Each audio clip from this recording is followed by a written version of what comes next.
में 1000 किलोमीटर का सफर तय कर चुकी है।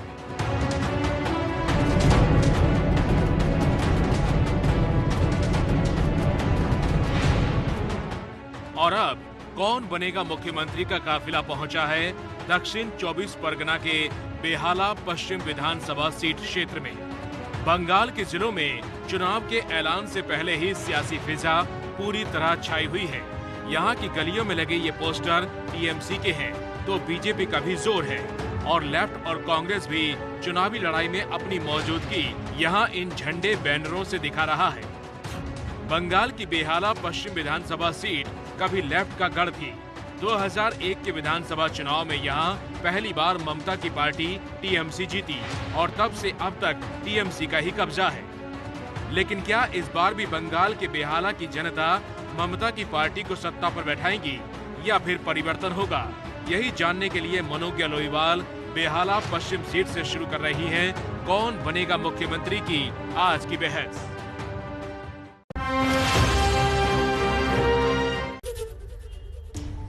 नमस्कार, आमी मनोज्ञा लोईवाल और आप देख रहे हैं अपना पसंदीदा कार्यक्रम कौन बनेगा मुख्यमंत्री एबीपी न्यूज पर। दरअसल ब्रिगेड परेड ग्राउंड में लाल पार्टी यानी कि वाम मोर्चा, कांग्रेस और सब ने मिलकर अपनी क्षमता दिखाई, तो हमने सोचा क्यों न लिकर चाय, लाल चाय या आप इसे किसी भी नाम से पुकार लें, इसी से इस बार टेस्ट कर लिया जाए कि कितनी है ताकत किसके अंदर। दरअसल इसकी बड़ी खासियत होती है, कैलोरीज तो नहीं होती हैं लेकिन उसके साथ साथ ये स्वाद बता देता है कि इस बार बंगाल में किसका या किसकी सुगंध फैलेगी। चलिए बात करते हैं, हमारे साथ है आज पैनलिस्ट सीपीआईएम से है राजेंद्र साहब, कांग्रेस से है तनवीर साहब, तृणमूल कांग्रेस से है जूही विश्वास और बीजेपी से हैं प्रसून साहब।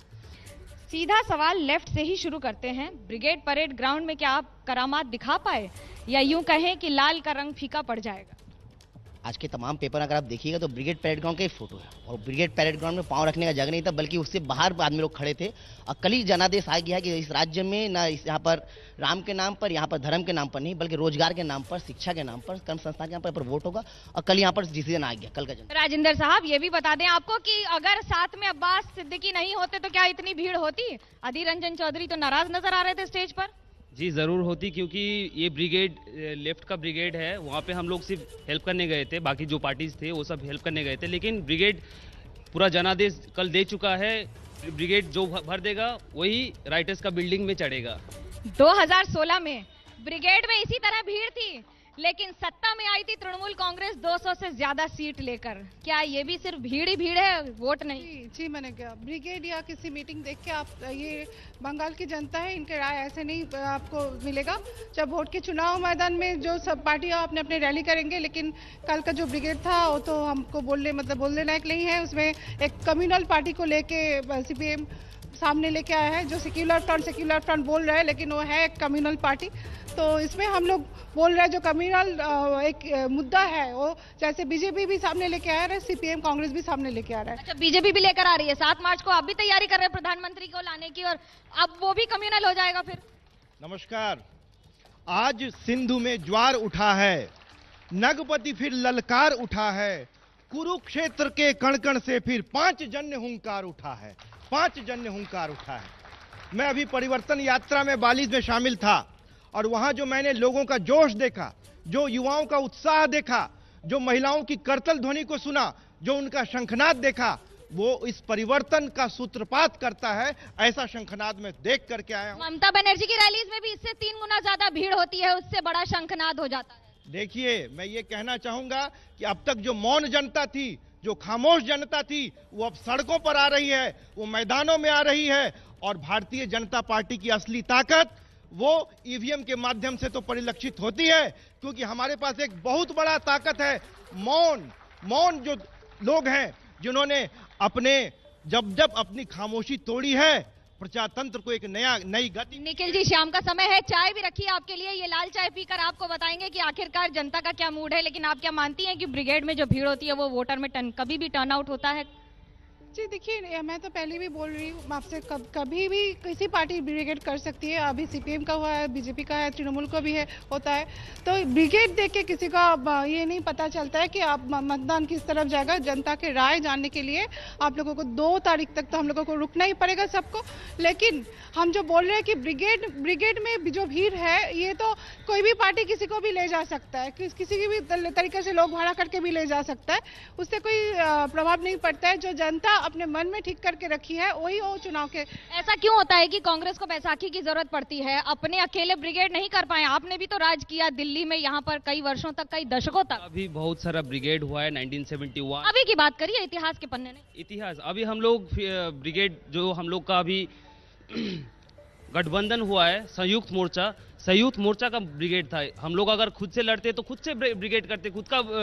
अब उसमें कम्युनलिज्म नहीं था, उसमें ध्रुवीकरण नहीं हो रहा था। जब सीपीएम करे तो ध्रुवीकरण नहीं, आप तो हमेशा इसके खिलाफ रहे हैं और खुद साथ में खड़े हुए थे। मजा का बात है जो आज लोग ध्रुवीकरण की बात करिए, कम्युनल की बात करें। मुकुल राय जो बीजेपी में है, तृणमूल कांग्रेस के 5 फरवरी 2015 में फुरफुरासरी में जाके तो हाथ से दिखे से मिलता, तब कम्युनलिज्म नहीं होता, कब सांप्रदायिकता नहीं होता। लेकिन हम लोग जब गठबंधन करें तो उन्हें सांप्रदायिक नजर आ रहा है। यही मुकुल राय, यही तृणमूल में थे, आज बीजेपी में चले गए, वहां पर जाकर हमेशा बैठ के तो यही लाइन मेंटेन करते थे फुरफुरासरी के साथ। आज बीजेपी में क्या जवाब? सीपीएम को अपने ऊपर भरोसा नहीं, अपने कार्डर्स पे भरोसा नहीं? 2016 की हार के बाद अब जरूरत पड़ गई बैसाखियों की। एकदम बैसाखी का। यहाँ पर जीसीबी लक्ष्य में तृणमूल को हटाना है, बीजेपी को रोकना है। इसीलिए हम लोग पूरा बंगाल के अवाम जो है, तृणमूल और बीजेपी हम लोग एक होकर लड़ रहे हैं। सिंगल डिजिट हो गए थे 2019 में, क्या लगता है बैसाखियों की जरूरत पड़ रही है इसलिए एक के बाद एक जो आए सही है?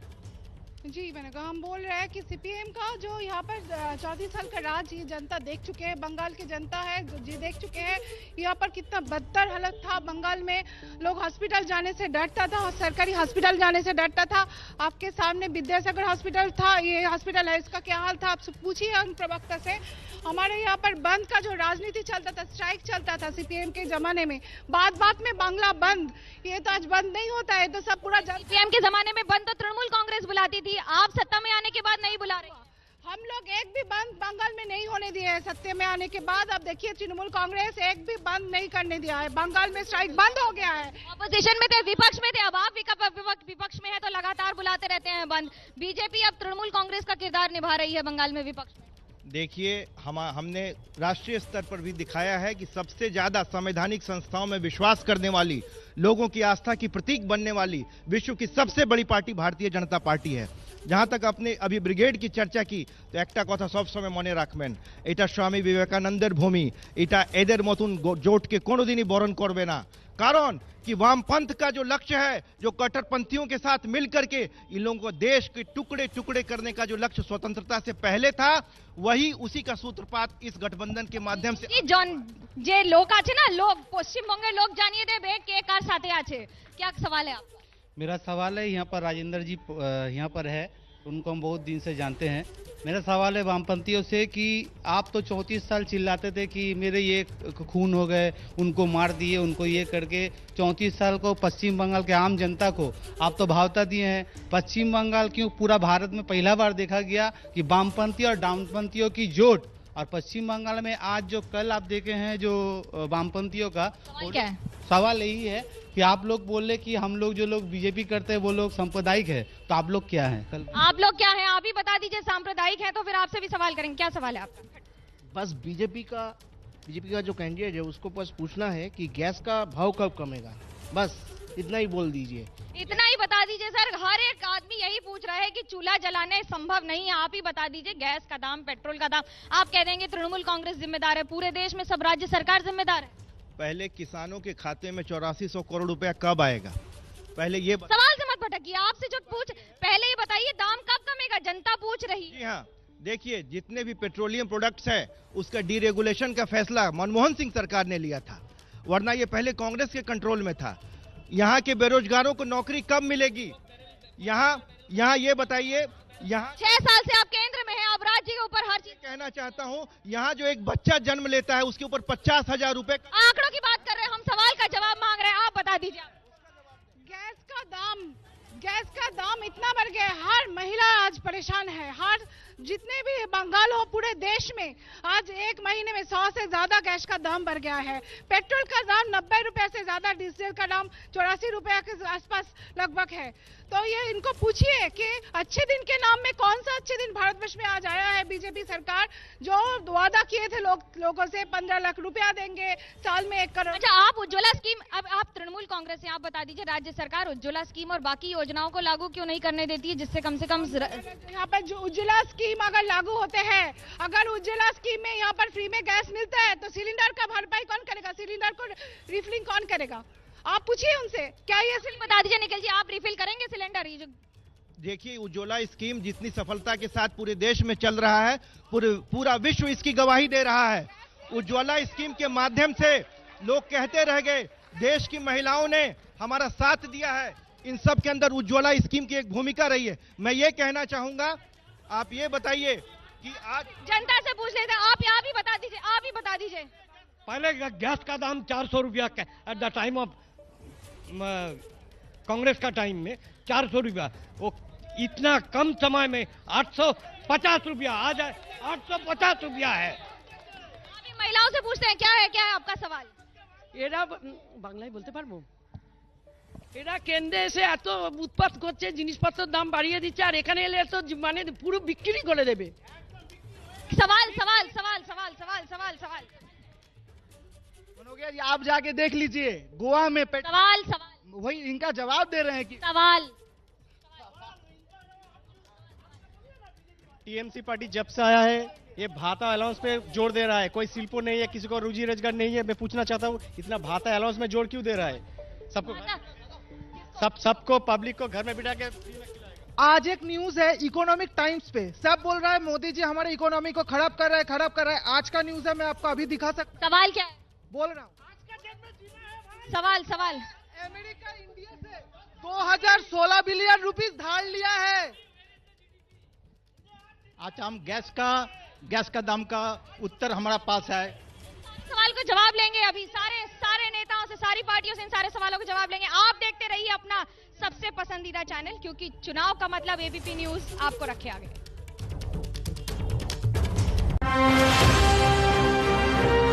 कौन बनेगा मुख्यमंत्री? Associated by Rupa Frontline best briefs and drawers. Company कुछ लोगों को जॉब से निकाल रही है और लिस्ट में मेरा नाम भी। एबीपी न्यूज आपको रखे आगे।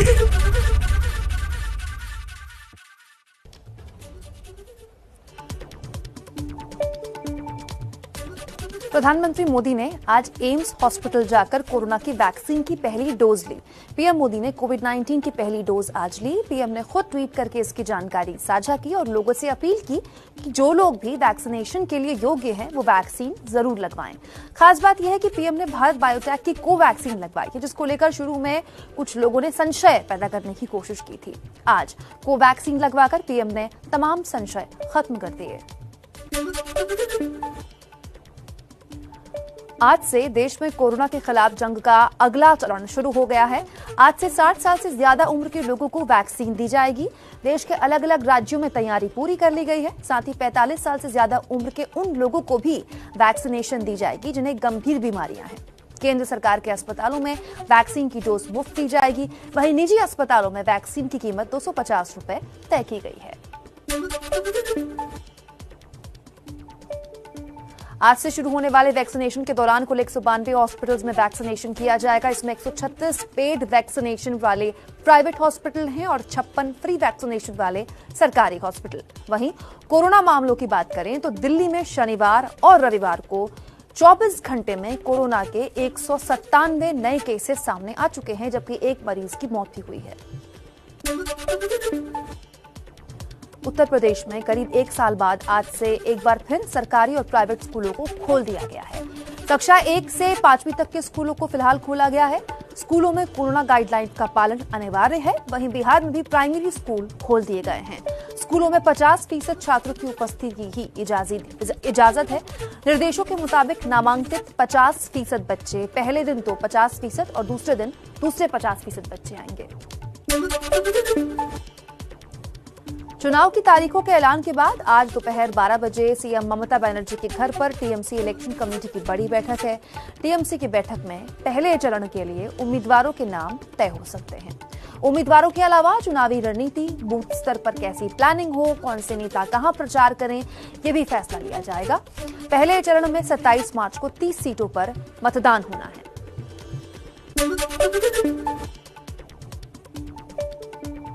सूत्रों के मुताबिक टीएमसी की बैठक से पहले आरजेडी नेता तेजस्वी यादव की सुबह 11 बजे ममता बनर्जी से मुलाकात हो सकती है। खबर यह है कि टीएमसी के साथ मिलकर आरजेडी कुछ सीटों पर चुनाव लड़ सकती है। अगर तेजस्वी और ममता बनर्जी में बात बन गई तो इससे कांग्रेस लेफ्ट गठबंधन को झटका जरूर लगेगा, क्योंकि आरजेडी दूसरे राज्यों में कांग्रेस के साथ गठबंधन में है और बंगाल में भी अब तक कांग्रेस आरजेडी को अपने पाले में ही बताती रही है। चलिए जान लेते हैं कुछ और खबरें इत्मीनान से।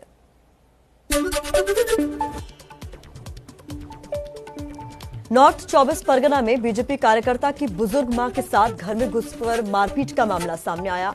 बीजेपी ने टीएमसी कार्यकर्ताओं पर गुंडागर्दी का आरोप लगाया है। बंगाल बीजेपी के प्रवक्ता कबीर शंकर बोस ने कहा, ममता दी कहती हैं कि बंगाल को अपनी बेटी चाहिए, राज्य में महिलाएं सुरक्षित नहीं हैं। ममता उन लोगों के खिलाफ क्या कदम उठाएंगी? टीएमसी ने बीजेपी के आरोपों से इनकार करते हुए कहा कि पुलिस ने इस मामले में एफआईआर दर्ज कर ली है। बंगाल में लेफ्ट कांग्रेस की साझा रैली के दौरान एकजुट होने की अपील की गई, लेकिन इस दौरान मंच पर फुरफुरा शरीफ से पीरजादा अब्बास सिद्दीकी की एंट्री ने कांग्रेस लेफ्ट की पोल खोल दी। अधीर रंजन चौधरी के भाषण के दौरान जब मंच पर पीरजादा पहुंचे तो ऐसा जोरदार स्वागत हुआ कि कोयले का काला जादू, बड़ा खुलासा, एबीपी न्यूज एक्सक्लूसिव, रात 8 बजे।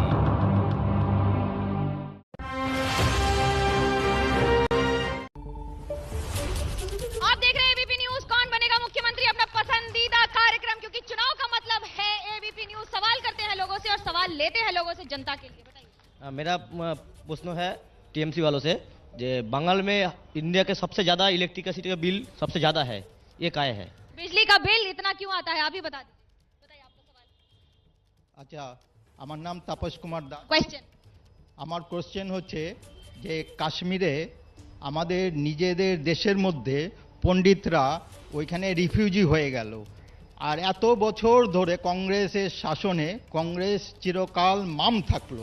बड़ा सवाल आखिरकार कांग्रेस से पूछ लेते हैं कि कश्मीर के मामले में आप चुप रहते हैं, बाकी सब में आप चिल्लाते हैं, क्या है? कश्मीर एक सेंसिटिव एरिया है, उस पर हम लोग को ज्यादा डिस्कस नहीं करना चाहिए इंटरनेशनली, क्योंकि वो घर का मामला है। और कुछ दिन पहले का ही एक मैंने न्यूज रिपोर्ट पढ़ा था कि कश्मीरी पंडित खुद बोल रहे हैं कि आतंकवाद होता है तो घर का मामला नहीं होता, तब आप विरोध में बोल लेते हैं देश के। जनता ये पूछ रही है, बिजली का इतना दाम है, क्यों और कब तक ऐसे ही चलेगा? पश्चिम बंगाल एक ऐसा राज्य है जहाँ पर हर गांव में बिजली पहुंचा है। हर पूरा राज्य में कोई भी एक, जब वाम फ्रंट के 1 मिनट आपके टाइम में आप बोलिएगा, हमको बोलने दीजिए। नहीं, करेक्शन, आपका करेक्शन की जरूरत नहीं हमें। 34 साल जो वाम जमाना था, यहाँ पर बिजली का क्या हाल है आपने सब देखा है। बात में लोड शेडिंग होता था, आज होता है। जब से ममता बनर्जी गवर्नमेंट में आया है तब से लोड शेडिंग बंद हो गया बंगाल में।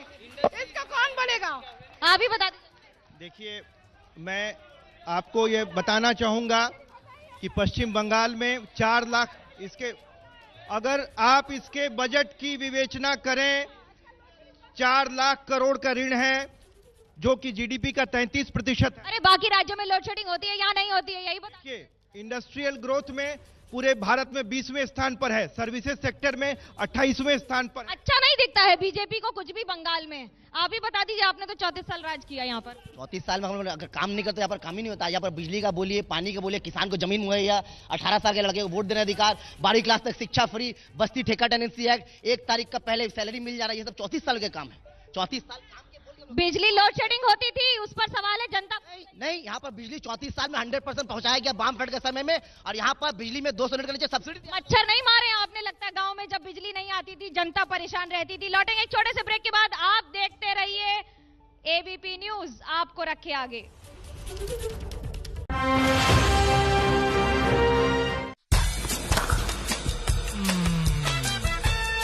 Rupa Frontline Briefs and Draws with imported rubber waistband. ABP news आपको रखे आगे।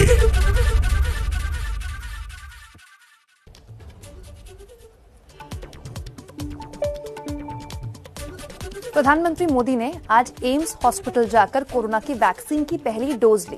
पीएम मोदी ने कोविड-19 की पहली डोज आज ली। पीएम ने खुद ट्वीट करके इसकी जानकारी साझा की और लोगों से अपील की कि जो लोग भी वैक्सीनेशन के लिए योग्य हैं वो वैक्सीन जरूर लगवाएं। खास बात यह है कि पीएम ने भारत बायोटेक की कोवैक्सीन लगवाई है, जिसको लेकर शुरू में कुछ लोगों ने संशय पैदा करने की कोशिश की थी। आज कोवैक्सीन लगवाकर पीएम ने तमाम संशय खत्म कर दिए। आज से देश में कोरोना के खिलाफ जंग का अगला चरण शुरू हो गया है। आज से 60 साल से ज्यादा उम्र के लोगों को वैक्सीन दी जाएगी। देश के अलग अलग राज्यों में तैयारी पूरी कर ली गई है। साथ ही 45 साल से ज्यादा उम्र के उन लोगों को भी वैक्सीनेशन दी जाएगी जिन्हें गंभीर बीमारियां हैं। केंद्र सरकार के अस्पतालों में वैक्सीन की डोज मुफ्त दी जाएगी। वहीं निजी अस्पतालों में वैक्सीन की कीमत 250 रुपए तय की गई है। आज से शुरू होने वाले वैक्सीनेशन के दौरान कुल 192 हॉस्पिटल्स में वैक्सीनेशन किया जाएगा। इसमें 136 पेड वैक्सीनेशन वाले प्राइवेट हॉस्पिटल हैं और 56 फ्री वैक्सीनेशन वाले सरकारी हॉस्पिटल। वहीं कोरोना मामलों की बात करें तो दिल्ली में शनिवार और रविवार को 24 घंटे में कोरोना के 197 नए केसेस सामने आ चुके हैं, जबकि एक मरीज की मौत भी हुई है। उत्तर प्रदेश में करीब 1 साल बाद आज से एक बार फिर सरकारी और प्राइवेट स्कूलों को खोल दिया गया है। कक्षा 1 से 5वीं तक के स्कूलों को फिलहाल खोला गया है। स्कूलों में कोरोना गाइडलाइन का पालन अनिवार्य है। वहीं बिहार में भी प्राइमरी स्कूल खोल दिए गए हैं। स्कूलों में 50% छात्रों की उपस्थिति की ही इजाजत है। निर्देशों के मुताबिक नामांकित 50% बच्चे पहले दिन तो 50% और दूसरे दिन दूसरे 50% बच्चे आएंगे। चुनाव की तारीखों के ऐलान के बाद आज दोपहर 12 बजे सीएम ममता बनर्जी के घर पर टीएमसी इलेक्शन कमेटी की बड़ी बैठक है। टीएमसी की बैठक में पहले चरण के लिए उम्मीदवारों के नाम तय हो सकते हैं। उम्मीदवारों के अलावा चुनावी रणनीति, बूथ स्तर पर कैसी प्लानिंग हो, कौन से नेता कहां प्रचार करें, ये भी फैसला लिया जाएगा। पहले चरण में 27 मार्च को 30 सीटों पर मतदान होना है।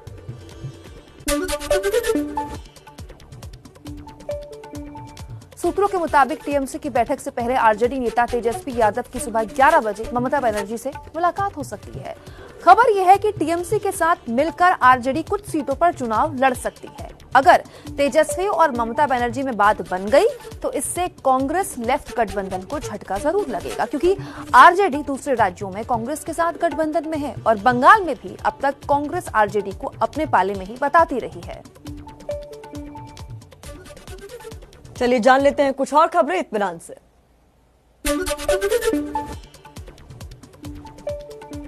नॉर्थ 24 परगना में बीजेपी कार्यकर्ता की बुजुर्ग मां के साथ घर में घुसकर मारपीट का मामला सामने आया। बीजेपी ने टीएमसी कार्यकर्ता पर गुंडागर्दी का आरोप लगाया है।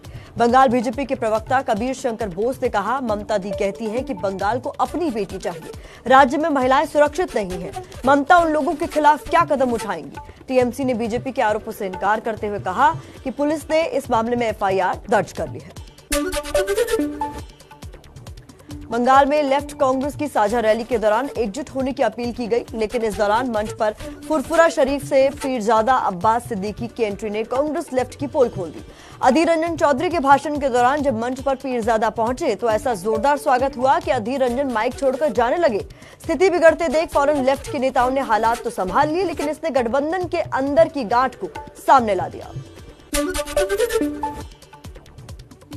पश्चिम बंगाल के हावड़ा में परिवर्तन रैली के दौरान एमपी के सीएम शिवराज सिंह चौहान ने ममता बनर्जी के खिलाफ जमकर हल्ला बोला। शिवराज ने ममता बनर्जी के खिलाफ नया नारा लगाया, बोले 2 मई दीदी गई। वहीं शिवराज ने टीएमसी की तुलना कुंभकर्ण से कर डाली और कहा कि ममता ने बंगाल को तबाह और बर्बाद कर दिया है। कुंभकर्ण 6 महीने सोता था, 6 महीने खाता था, लेकिन टीएमसी 12 महीने खाती रहती है। पश्चिम बंगाल के कोयला घोटाले के आरोपी अनूप मांझी की याचिका पर आज सुप्रीम कोर्ट में सुनवाई होनी है। इस बीच इस घोटाले की जांच का दायरा ब्रिटेन तक फैल गया है। सीबीआई ने ममता बनर्जी के भतीजे अभिषेक बनर्जी की पत्नी और साली पर शिकंजा कसने के लिए फाइनेंशियल इन्वेस्टिगेशन यूनिट की मदद ली है। एफआईयू ने लंदन प्रशासन को पत्र भेजकर कुछ बैंकों और कंपनियों के बारे में जानकारी मांगी है। पैडलॉक 2 करोड़ की कॉम्बिनेशन में लिंक लॉक्स, 27 वर्षों का विश्वास भूषण जीवन धारा कुकिंग ऑयल के साथ, प्योर भी हेल्दी भी। एंड्योरामास अंडरवेट रहोगे तो रोगों से कैसे लड़ोगे? ओकिनावा डुअल साथ ही काम और परिवार का ओकिनावा देश का इलेक्ट्रिक 2 व्हीलर। बेजान फर्नीचर में जान डाल दे। Timber code by SD paints.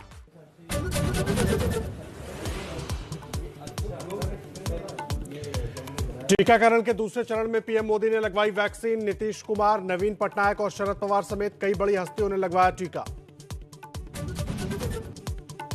Modi के वैक्सीन लगवाने पर कांग्रेस बोली, वैज्ञानिकों की हरी झंडी के बाद पीएम ने लगवाई कोवैक्सीन। वैसे बोले, सरकार बताए कोविशील्ड या कोवैक्सीन कारगर। स्वास्थ्य राज्य मंत्री बोले, विपक्ष के मुंह पर तमाचा। एबीपी न्यूज के सहयोगी चैनल एबीपी गंगा के कार्यक्रम में बोले सीएम योगी आदित्यनाथ, अगले साल चुनाव में बीजेपी 350 सीटें जीतेंगी। तमिलनाडु के कन्याकुमारी में राहुल गांधी ने छात्रों के साथ किया डांस, लगाए पुशअप। असम के लखीमपुर में चाय बागान में काम करने वालों के साथ प्रियंका गांधी ने किया झूमर नृत्य।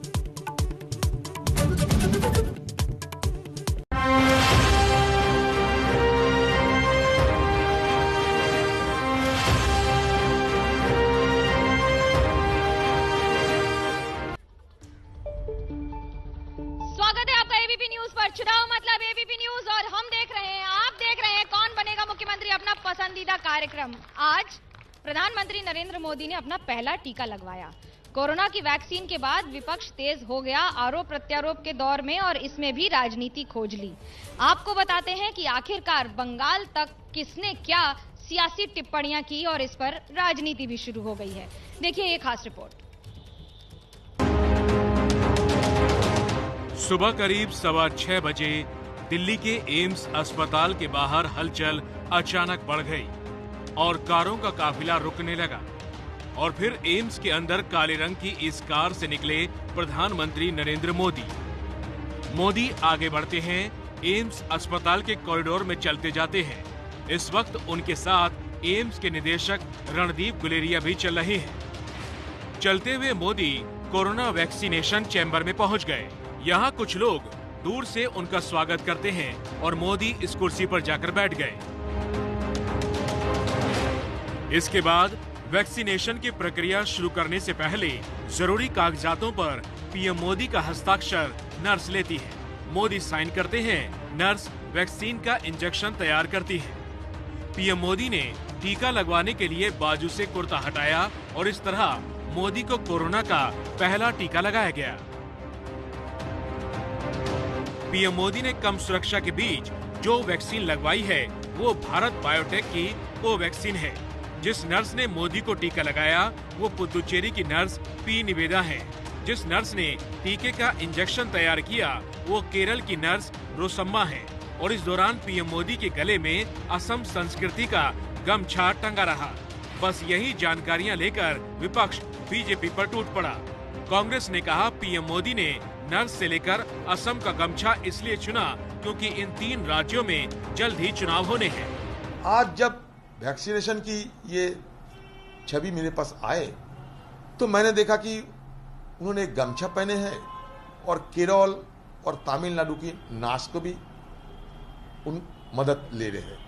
तो मैंने संयोग से, ऐसा नहीं, मैंने सोचा कि ये संयोग से देखो 3 स्टेट में चुनाव हो रहे हैं और 3 स्टेट के साथ मोदी जी का आज की जो उनका वैक्सीनेशन, इसके साथ संयोग से कोई जुड़ा हुआ लगता है। बिल्कुल ये एक चुनावी चीज थी और इसमें मैं कहूंगा प्रधानमंत्री जी से भी, मैं तो एक नागरिक हूं, आप बात सुने ना सुने, वैक्सीन जैसी बड़ी प्रक्रिया में आपको इस तरीके का नहीं करना चाहिए। कहीं से नर्स हो नहीं हो उससे कोई फर्क नहीं पड़ता है और सबको मालूम है ज्यादातर नर्सें कहां से आती हैं, लेकिन उसका भी एक कैरेक्टर बदल रहा है।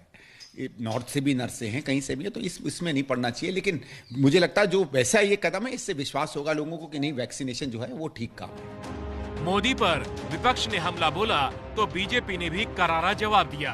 बीजेपी बोली, मोदी का ये कदम गुमराह करने वालों को कड़ा संदेश है। संकट के समय संकट मोचक की भूमिका निभाने वाले प्रधानमंत्री नरेंद्र मोदी जी ने एक बार फिर लोगों की सेहत, समाज की सेहत, सलामती और सुरक्षा का सशक्त और सार्थक संदेश दिया है। और ये संदेश लोगों की सेहत सलामती के लिए एक तरफ है, दूसरी तरफ मेड इन इंडिया वैक्सीन पर अपनी सियासी वैक्सीन चढ़ाने वाले लोगों के लिए भी ये सबक है और ये संदेश है। जो लोग उन लोगों का मुंह बंद हो जाए, जो लोगों को गुमराह कर रहे थे, जो लोगों में भ्रम पैदा कर रहे थे, अब ये तो भ्रम मंडली है, ये गुमराही गैंग है। इनका तो हर चीज़ पे गुमराह करने की आदत है। लेकिन उनको भी चाहिए कि अब जो है वो लोगों की सेहत और सलामती पे सियासत ना करें। उन्होंने परफॉर्म भी किया है, रिफॉर्म भी किया है, ट्रांसफॉर्म भी किया है, और इस बात को समझने के लिए थोड़ा सा अकल चाहिए। अब कुछ लोग जो है वो कुंद बुद्धि के लोग हैं, तो उनका हम क्या इलाज कर सकते हैं। अब देखो, इनके मुंह पर तो तमाचा है, कड़ा तमाचा है। जिस प्रकार से दुष्प्रचार करके जनता को गुमराह कर रहे थे, ये तो 16 जनवरी को ही तय हो गया। जनता ने और स्वास्थ्य कर्मियों ने उस दिन से ही टीका लगाना शुरू किया था, बड़े बड़े डॉक्टरों ने लगाया।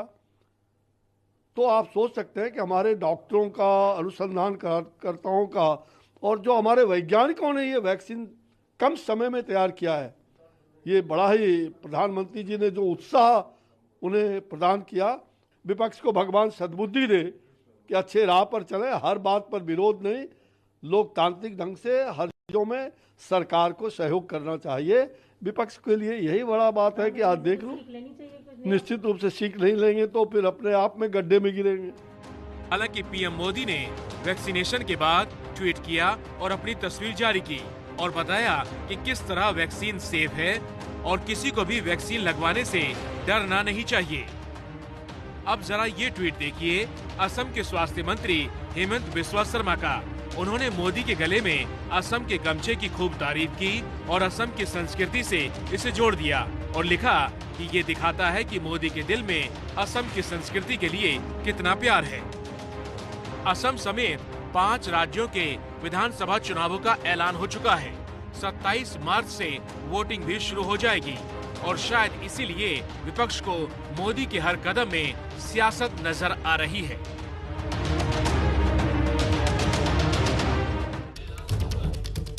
टीका लगे तो दिक्कत, टीका न लगे तो दिक्कत। दिक्कत इस बात से है कि हर बात पर राजनीति है, कुछ कहें तो सवाल, ना कहें तो बवाल। क्या कहेंगे राजेंद्र साहब आप? हम लोग तो कुछ कहना नहीं चाहते, लेकिन यहाँ पर असम के मंत्री ने साफ कर दिया कि मोदी जी किस लिए गमछा पहने हैं। हम लोग तो इसमें कोई राजनीति करने की कोशिश नहीं की। आज पता चलेगा असम का गमछा क्यों पहने हैं, क्यों नर्स जो है केरल और तमिलनाडु से या सब बीजेपी के लोग साफ। बंगाल का तो कुछ नहीं था, उस पर भी पूछ लीजिए। बंगाल का क्या पूछना है? बंगाल का कुछ नहीं था, यही पूछ लीजिए। कांग्रेस ये बंगाल रह गया कि चुनाव राजनीति है। चुनाव का प्रचार कोई करना सीखे तो वो मोदी जी से सीखना चाहिए। आज 5 स्टेट में चुनाव है, 5 स्टेट का उन्होंने हर चीज लगा लिया। बंगाल का दाढ़ी बढ़ा लिया, असम का गमछा पहन लिए, दो स्टेट का वो लगा, नर्सेस को लगा लिया, पुदुचेरी और केरला का, तमिलनाडु का ड्रेस पहने हुए। ये क्या पूरा राजनीति का पैकेज है या टीकाकरण? जी नहीं, ये हम तो स्वागत करेंगे, लेकिन उन्होंने देर से सही लेकिन टीका तो लगाया कम से कम, लेकिन और पहले लगाना चाहिए था और बहुत पहले लगाना चाहिए था। देश के एक दृष्टि स्थापना करना चाहिए पूरा देशवासी के सामने कि उन्होंने पहले टीका उन्होंने लगाया, लेकिन ऐसा हुआ नहीं। उन्होंने सेफ साइड गेम खेला है और इतना दिन बाद उन्होंने टीका लगाया तो है सही, लेकिन इसके अंदर भी एक प्रचार है, चुनाव का प्रचार है। तमिलनाडु का भी चुनाव है, तमिलनाडु के वहाँ पर नर्स खड़े हैं, असम और पुडुचेरी की नर्सेस हैं। आप ही बता दीजिए, हर चीज में राजनीति, ऐसा क्यों होता है कि हर बात पर सवाल? देखिए, मैं चिकित्सक हूं, ये मानसिक दिवालियेपन का प्रतीक है। मैं ये बता दूं कि हेल्थ केयर वर्कर्स और फ्रंट लाइन वर्कर्स के लिए पहले खुला हुआ था। न Modi ji health care worker थे, न Modi ji front line worker हैं। उन्होंने विश्व की राजनीति की धुरी को पुनर्परिभाषित किया है वैक्सीन के माध्यम से। उन्होंने गरीब देशों को, अफ्रीका को, गरीब देशों को, लैटिन अमेरिकी देशों को जो वैक्सीन पहुंचाया है, पूरे विश्व को विश्व गुरु के रूप में पूरे भारत को स्थापित किया है वैक्सीन के रूप में। और मैं ये कहना चाहूंगा कि उन्होंने ये जो गमछा की बात कर रहे हैं, ये नर्सेस की बात कर रहे हैं, अरे वो पूरे भारत को रिप्रेजेंट करते हैं, पूरे भारत को रिप्रेजेंट कर रहे हैं। आप राज्य में खींच, हमारे कहना ये है, अभी चुनाव के समय उनको टीका लगाने का याद आया है, लेकिन आज से 1-2 महीने पहले अगर वो टीका लगा लेते तो कोई सवाल नहीं उठता। अभी चुनाव सामने है, इसी चुनाव है तो टीका। देखिए, वो 1-2 महीने पहले नहीं, आज से ही उन लोगों के लिए शुरू हुआ है वैक्सीनेशन जो कि हेल्थ केयर और फ्रंट लाइन वर्कर नहीं थे, केवल हेल्थ केयर वर्कर्स के लिए पहले था। लेकिन उससे बड़ा प्रश्न यह है कि जो तृणमूल कांग्रेस भीतरी और बाहरी का भेद लेती है, वो पूरे भारत को विभाजित करना चाहती है। इसीलिए ये भी चुनाव प्रचार है कि ये भी, इसमें क्या सवाल है और क्यों इतने सवाल है, बताएंगे आपको एक छोटे से ब्रेक के बाद। आप देखते रहिए एबीपी न्यूज। कौन बनेगा मुख्यमंत्री, आपको रखे आगे। कौन बनेगा मुख्यमंत्री, associated by Rupa Frontline best briefs and drawers. Rupa Frontline Briefs and Draws with imported. ABP News आपको रखे आगे।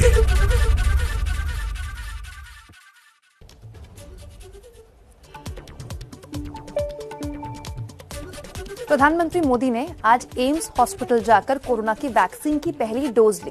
पीएम मोदी ने कोविड-19 की पहली डोज आज ली। पीएम ने खुद ट्वीट करके इसकी जानकारी साझा की और लोगों से अपील की कि जो लोग भी वैक्सीनेशन के लिए योग्य हैं वो वैक्सीन जरूर लगवाएं।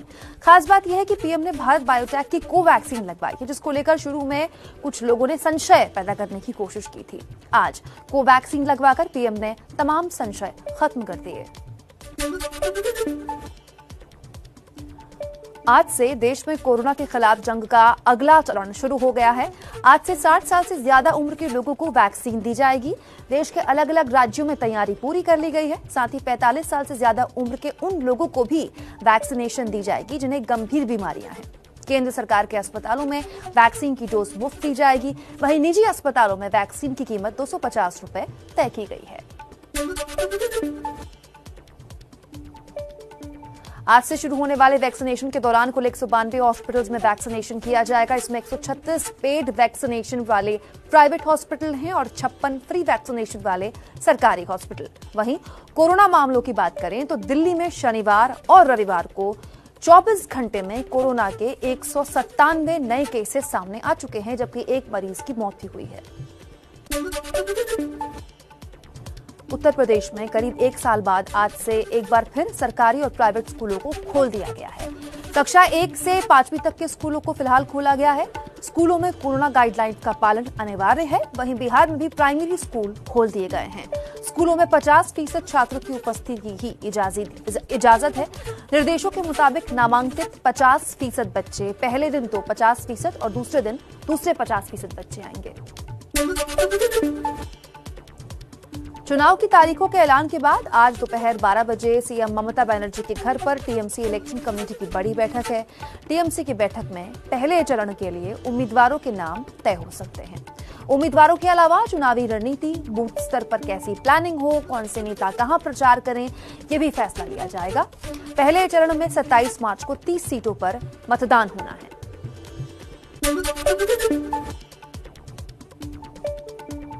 सूत्रों के मुताबिक टीएमसी की बैठक से पहले आरजेडी नेता तेजस्वी यादव की सुबह 11 बजे ममता बनर्जी से मुलाकात हो सकती है। खबर यह है कि टीएमसी के साथ मिलकर आरजेडी कुछ सीटों पर चुनाव लड़ सकती है। अगर तेजस्वी और ममता बनर्जी में बात बन गई तो इससे कांग्रेस लेफ्ट गठबंधन को झटका जरूर लगेगा, क्योंकि आरजेडी दूसरे राज्यों में कांग्रेस के साथ गठबंधन में है और बंगाल में भी अब तक कांग्रेस आरजेडी को अपने पाले में ही बताती रही है। चलिए जान लेते हैं कुछ और खबरें इत्मीनान से।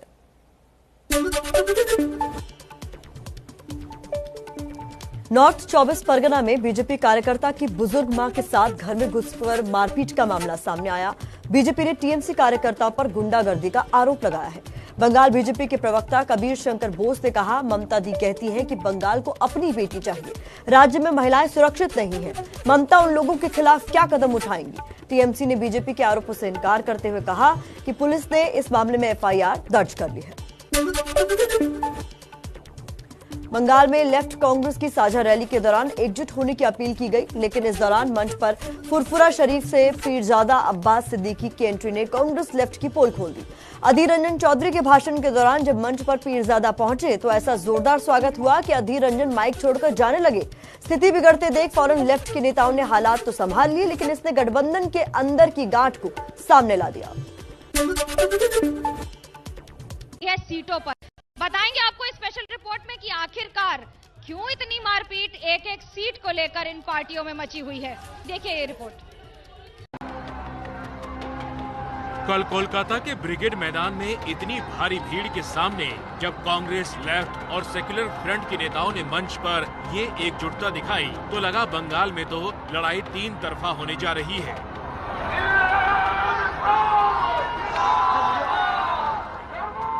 लेकिन ध्यान से देखेंगे तो यहाँ एकता में आपको अनेकता और करीबी में दूरियां दिखाई देंगी।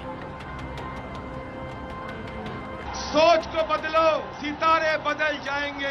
कश्तियां बदलने की जरूरत नहीं, दिशा बदलो, किनारे बदल जाएंगे। ये वीडियो देखिए। मंच पर कांग्रेस सांसद अधीर रंजन चौधरी बोल रहे थे और अब्बास सिद्दीकी के समर्थन में नारेबाजी तेज हुई तो अधीर रंजन जैसे गुस्से में ही चुप हो गए। हालांकि बाद में दूसरे नेताओं के इशारे पर अधीर रंजन ने भाषण चालू रखा।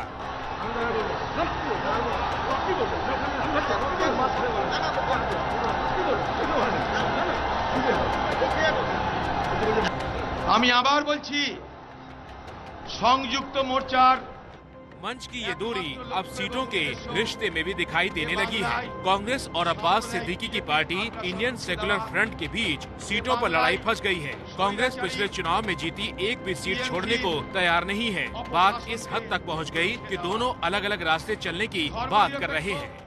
आईएसएफ जिसका बात आप कह रहे हैं, उनसे एक दो दफे बातचीत किए हैं, लेकिन ये हमारे पार्टी डायरेक्ट अभी तक चुनावी गठबंधन और साथ साथ सीट की बंटवारा में अभी तक कोई निर्णय नहीं लिया। लेट पार्टी के साथ हमारा चुनावी गठबंधन और सीट की बंटवारा ये समाप्त होने के उपरांत हम कुछ कह सकते हैं। मेरा मानना है जो किसी को हम मजबूर नहीं करना चाहते, अगर दोस्ती के साथ आगे बढ़े तो हम उसके साथ दोस्ती करें, नहीं तो अपने हिसाब से चले, हम अपने हिसाब से चले। बंगाल के चुनाव में तेज अंदाज से उतर रही अब्बास सिद्दीकी की पार्टी इंडियन सेकुलर फ्रंट का दावा है कि उन्हें गठबंधन में लेफ्ट से 30 सीटें मिल रही हैं और 15 से 20 सीटें कांग्रेस छोड़ेगी। लेकिन कांग्रेस पिछली जीती सीटों में से एक भी छोड़ने को तैयार नहीं है। बंगाल में विपक्ष के गठबंधन की इस खींचतान में एक सिरा अजदुद्दीन ओवैसी ने भी पकड़ा हुआ है। अब कांग्रेस के साथ अब्बास सिद्दीकी ने मंच साझा किया तो सिद्दीकी के सहयोगी ओवैसी को सफाई देनी पड़ गई।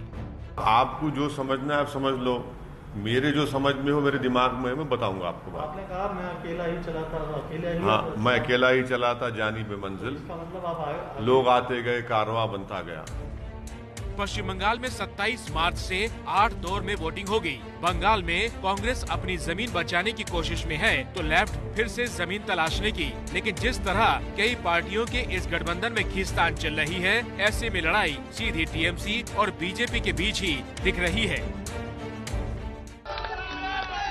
चुनाव का मतलब एबीपी न्यूज और आपको अभी की सबसे बड़ी खबर बता दें, श्रावंती चैटर्जी बड़ी अदाकारा, पश्चिम बंगाल की बड़ी नामचीन चेहरा भी है, वो अब बीजेपी में शामिल हो गई। यही है अभी की सबसे बड़ी खबर। देश और दुनिया की बाकी खबरों के लिए फिर एक बार जुड़िएगा एबीपी न्यूज के साथ, लगातार लगे रहिए। और उसके साथ साथ आपको बता दें, कल जुड़ेंगे एक और विधानसभा क्षेत्र से कोलकाता के और आपको बताएंगे बंगाल में कौन बनेगा मुख्यमंत्री। अभी दीजिए इजाजत, मेरे कैमरा पर्सन सुजीत सामल, सूरज पांडे और कौशिक चक्रवर्ती को, प्रवीर चक्रवर्ती को। आप देखते रहिए एबीपी न्यूज, आपको रखे आगे।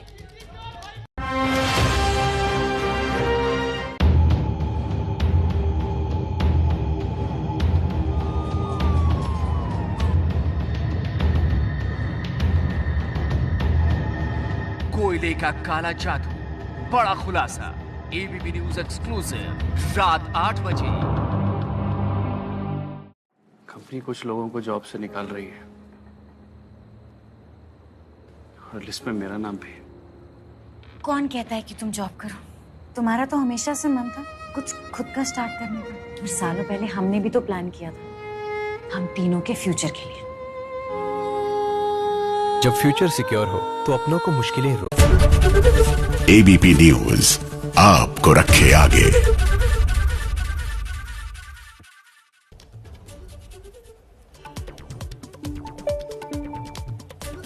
प्रधानमंत्री मोदी ने आज एम्स हॉस्पिटल जाकर कोरोना की वैक्सीन की पहली डोज ली।